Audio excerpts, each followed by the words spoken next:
حضرت عمر رضی اللہ تعالی عنہ کی بیٹی حضرت حفصہ رضی اللہ تعالی عنہ کو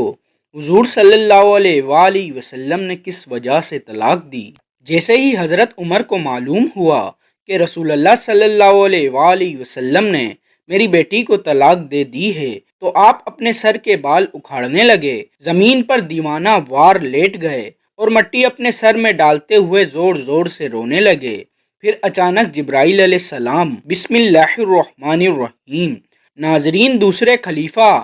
اور اسلام کی سب سے بڑی طاقت حضرت عمر رضی اللہ تعالی عنہ کی زندگی میں وہ دن بھی آیا کہ جب حضور صلی اللہ علیہ وآلہ وسلم نے ان کی بیٹی حضرت حفصہ رضی اللہ تعالی عنہ کو طلاق دے کر گھر بھیج دیا۔ جب حضور صلی اللہ علیہ وآلہ وسلم نے حضرت حفصہ کو طلاق دی تو ان کا رو رو کر برا حال ہو گیا، اور اس دن حضرت عمر رضی اللہ تعالی عنہ نے اپنے سر پر مٹی ڈالتے ہوئے کہا کہ اب عمر اور اس کی بیٹی حفصہ رضی اللہ تعالی عنہ کی کوئی حیثیت نہیں۔ ناظرین، حضرت عمر رضی اللہ تعالی عنہ وہ ہستی ہیں کہ جن سے اللہ نے اسلام کی بہت سی خدمتیں لیں۔ حضرت عمر رضی اللہ تعالی عنہ نے حضور صلی اللہ علیہ وآلہ وسلم کے بعد 10 سال تک حکومت کی اور پھر ایسا نظام قائم کر کے دکھایا کہ دنیا حیران رہ گئی۔ لیکن اس مضبوط ترین انسان کی زندگی میں بھی ایک وہ دن آیا کہ جب ان کی بیٹی حضرت حفصہ کو طلاق ہوئی، آپ رضی اللہ تعالی عنہ ٹوٹ کر رہ گئے، کیونکہ طلاق دینے والا کوئی عام انسان نہیں بلکہ ساری کائنات کے رسول حضور صلی اللہ علیہ وآلہ وسلم تھے۔ بخاری شریف میں اس واقعے کو بہت تفصیل سے بیان کیا گیا ہے۔ حضرت عمر رضی اللہ تعالی عنہ خود ہی فرماتے ہیں کہ یہ ان دنوں کی بات ہے کہ جب میں مدینے کے باہر عوالی میں رہتا تھا، میرے سبھی گھر والے وہیں آباد تھے۔ حضور صلی اللہ علیہ وآلہ وسلم کا گھر ہمارے گھر سے کافی دور تھا اور میں گھر کا بڑا ذمہ دار تھا، اس لیے مجھے اپنے گھر والوں کے لیے کچھ کھانے پینے کا بھی انتظام کرنا ہوتا تھا۔ تو میں نے اپنے ایک مدینے ہی کے دوست سے کہا کہ چلو ہم دونوں آپس میں باری لگا لیتے ہیں۔ وہ اس طرح کہ ایک دن تم حضور صلی اللہ علیہ وآلہ وسلم کی مجلس میں جانا، جو بھی حدیث و قرآن کی آیت نازل ہو تو شام کو وہ مجھے بتا دینا اور میں اس دن جا کر اپنے گھر والوں کے لیے کچھ پیسے کما دوں گا۔ اگلے دن تم کام کاج پر جانا اور میں حضور صلی اللہ علیہ وآلہ وسلم کی مجلس میں حاضر ہو کر جو حدیث و قرآن کی آیت نازل ہوگی وہ شام کو میں تمہیں بتا دوں گا۔ حضرت عمر رضی اللہ تعالی عنہ فرماتے ہیں کہ ہم دونوں کی اسی طرح باری چلتی رہی۔ ایک دن کی بات ہے کہ اچانک رات کے وقت میرا وہ ساتھی میرے گھر کے دروازے پر آ کر دروازہ کھٹکھٹانے لگا۔ وہ اتنی زور زور سے دروازہ کھٹکھٹا رہا تھا کہ میں ڈر گیا کہ آخر کیا معاملہ پیش آ گیا۔ مجھے تو لگا کہ شاید پاس کے یہودیوں نے مدینے پر حملہ کر دیا ہے، اس لیے میں نے جلدی اٹھ کر دروازہ کھولا تو میرا وہ ساتھی بہت زیادہ گھبرایا ہوا تھا۔ مجھے دیکھتے ہی کہنے لگا کہ اے عمر، بہت بڑا حادثہ پیش آ گیا۔ تو میں نے گھبرا کر پوچھا کہ کیا یہودیوں نے مدینے پر حملہ بول دیا ہے؟ تو اس نے جواب دیا کہ نہیں، اس سے بھی بڑا معاملہ پیش آ گیا۔ تو میں نے کہا کہ پھر بتاؤ کہ کیا ہوا ہے؟ تو اس نے کہا کہ اے عمر، حضور صلی اللہ علیہ وآلہ وسلم نے اپنی تمام بیویوں کو طلاق دے دی۔ ناظرین، جیسا کہ آپ کو پتا ہے کہ حضرت ابو بکر و عمر رضی اللہ تعالی عنہ دونوں حضرات حضور صلی اللہ علیہ وآلہ وسلم کے سسر تھے، اور ان دونوں کی بیٹیاں حضور صلی اللہ علیہ وآلہ وسلم کی بیویاں تھیں۔ حضرت ابو بکر صدیق رضی اللہ تعالی عنہ کی بیٹی کا نام حضرت عائشہ رضی اللہ تعالی عنہ تھا، جو کہ حضور صلی اللہ علیہ وآلہ وسلم کی سب سے زیادہ چہیتی بیوی تھی، اور حضرت عمر رضی اللہ تعالی عنہ کی بیٹی کا نام حضرت حفصہ رضی اللہ تعالی عنہ تھا، جو کہ بہت زیادہ عبادت گزار بندی تھیں کہ اللہ نے بھی ان کی تعریف فرمائی۔ جیسے ہی حضرت عمر رضی اللہ تعالی عنہ کے ساتھی نے آ کر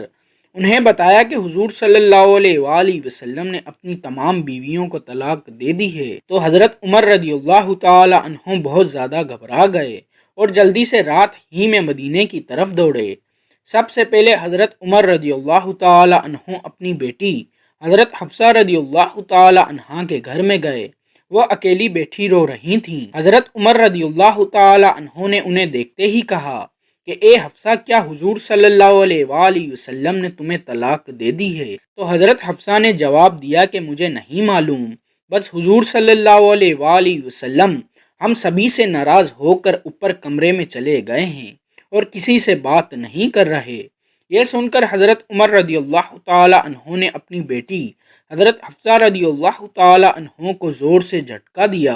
اور غصے میں کہنے لگے کہ کیا میں نے تم سے پہلے بھی منع نہیں کیا تھا کہ حضور صلی اللہ علیہ وآلہ وسلم کا کسی بھی چیز میں جواب نہ دینا، کسی بھی چیز کی ضرورت ہو تو مجھ سے کہنا، آخر تم لوگ حضور صلی اللہ علیہ وآلہ وسلم سے کیوں لڑتی ہو؟ اس کے بعد حضرت عمر رضی اللہ تعالی عنہ مسجد نبوی میں گئے تو دیکھا کہ بہت سے صحابہ کرام ممبر کے پاس خاموش بیٹھے تھے اور ان میں سے کچھ لوگ تو بیٹھے رو رہے تھے۔ تو حضرت عمر رضی اللہ تعالی عنہ یہ منظر دیکھ کر بہت پریشان ہوئے اور پھر حضور صلی اللہ علیہ وآلہ وسلم کے دروازے پر جا کر دستک دی، لیکن خادم نے آ کر بتایا کہ حضور صلی اللہ علیہ وآلہ وسلم نے کوئی جواب نہیں دیا۔ آخر حضرت عمر رضی اللہ تعالی عنہ خاموش ہو کر مسجد میں صحابہ کرام کے پاس آ کر بیٹھ گئے، لیکن اندر سے دل بے چین تھا، اس لیے پھر سے اٹھے اور خادم سے جا کر کہا کہ حضور صلی اللہ علیہ وآلہ وسلم سے کہو کہ عمر آپ سے ملنا چاہتے ہیں۔ خادم اندر گیا لیکن حضور صلی اللہ علیہ وآلہ وسلم نے اجازت نہ دی۔ حضرت عمر رضی اللہ تعالی عنہ پھر سے صحابہ کرام کے پاس آ کر بیٹھ گئے، لیکن دل میں ایک بے چینی تھی، اس لیے پریشان ہو کر پھر سے اٹھے اور خادم سے کہا کہ حضور صلی اللہ علیہ وآلہ وسلم سے کہیے کہ عمر آپ سے ملنے کی اجازت چاہتے ہیں۔ تو خادم نے واپس آ کر جواب دیا کہ حضور صلی اللہ علیہ وآلہ وسلم نے آپ کو اجازت نہیں دی۔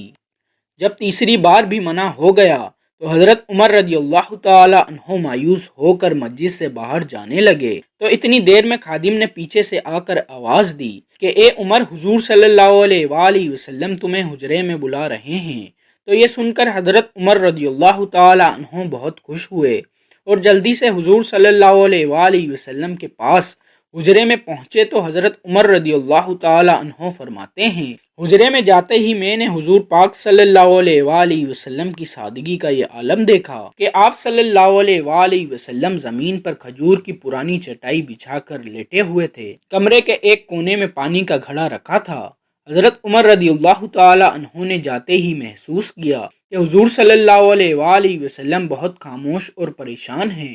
تو سوچا کہ کچھ مذاق کی بات کر کے پہلے حضور صلی اللہ علیہ وآلہ وسلم کا دل خوش کر دیا جائے۔ تو حضرت عمر رضی اللہ تعالی عنہ نے کہا کہ اے اللہ کے رسول صلی اللہ علیہ وآلہ وسلم، میں اپنی بیٹی حفصہ کے گھر گیا تو میں نے اسے ایسے ایسے پکڑ کر گھسیٹا۔ اس وقت حضرت عمر رضی اللہ تعالی عنہ نے یہ بات ایسے انداز میں بیان کی کہ حضور صلی اللہ علیہ وآلہ وسلم کو ہنسی آ گئی۔ حضور صلی اللہ علیہ وآلہ وسلم کو مسکراتا دیکھ حضرت عمر رضی اللہ تعالی عنہ نے پوچھا کہ اے اللہ کے رسول صلی اللہ علیہ وآلہ وسلم، کیا آپ نے اپنی بیویوں کو طلاق دے دی ہے؟ تو حضور صلی اللہ علیہ وآلہ وسلم نے جواب دیا کہ نہیں اے عمر، میں نے طلاق نہیں دی۔ حضرت عمر رضی اللہ تعالی عنہ فرماتے ہیں کہ یہ سنتے ہی میرے دل کو بہت سکون ملا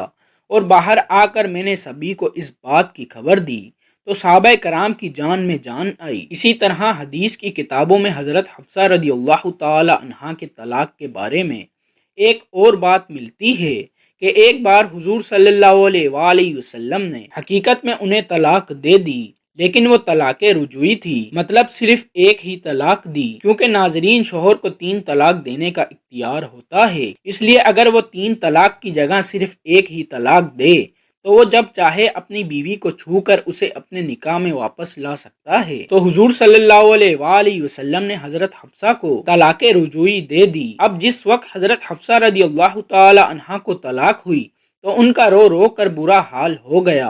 اور جب ان کے والد حضرت عمر رضی اللہ تعالی عنہ کو یہ خبر پہنچی تو آپ رضی اللہ تعالی عنہ اتنا زیادہ پریشان ہوئے کہ زمین سے مٹی اٹھا کر اپنے سر پر ڈالتے ہوئے کہا کہ اب عمر اور اس کی بیٹی حفصہ کی کوئی حیثیت نہیں۔ حضرت حفصہ رضی اللہ تعالی عنہ کے رشتہ دار جب حضرت عثمان رضی اللہ تعالی عنہ کو یہ خبر ہوئی تو وہ جلدی سے حضرت حفصہ رضی اللہ تعالی عنہا کے پاس پہنچے اور کہنے لگے کہ اے حفصہ آخر یہ حادثہ کیسے پیش آ گیا؟ تو حضرت حفصہ رضی اللہ تعالی عنہا نے روتے ہوئے جواب دیا کہ حضور صلی اللہ علیہ وآلہ وسلم نے مجھ سے اکتا کر مجھے طلاق نہیں دی ہے، بلکہ اس کے پیچھے کچھ اور ہی بات ہے۔ اب یہ باتیں ہو ہی رہی تھیں کہ اچانک وہاں حضور صلی اللہ علیہ وآلہ وسلم آ گئے اور پھر آپ صلی اللہ علیہ وآلہ وسلم نے اسی وقت حضرت حفصہ سے رجوع کر کے انہیں اپنی بیوی بنا لیا۔ اس حدیث میں تفصیل سے آتا ہے کہ حضرت جبرائیل علیہ السلام نے آ کر حضور صلی اللہ علیہ وآلہ وسلم سے کہا کہ اے اللہ کے رسول، آپ حفصہ کو طلاق دے کر نہ چھوڑیں، کیونکہ وہ بہت ہی نمازی اور روزہ رکھنے والی عورت ہے۔ اس لیے حضور صلی اللہ علیہ وآلہ وسلم نے اسی وقت اللہ کے حکم پر حضرت حفصہ رضی اللہ تعالی عنہا سے رجوع کر کے انہیں اپنی بیوی بنا لیا۔ اللہ پاک ہمیں بہتر عمل کرنے کی توفیق عطا فرمائے اور ہمیں نیکوکاروں میں شامل کرے، آمین۔ ناظرین، کمنٹ باکس میں اللہ تعالیٰ کے 99 ناموں میں سے ایک نام ضرور ٹائپ کریں۔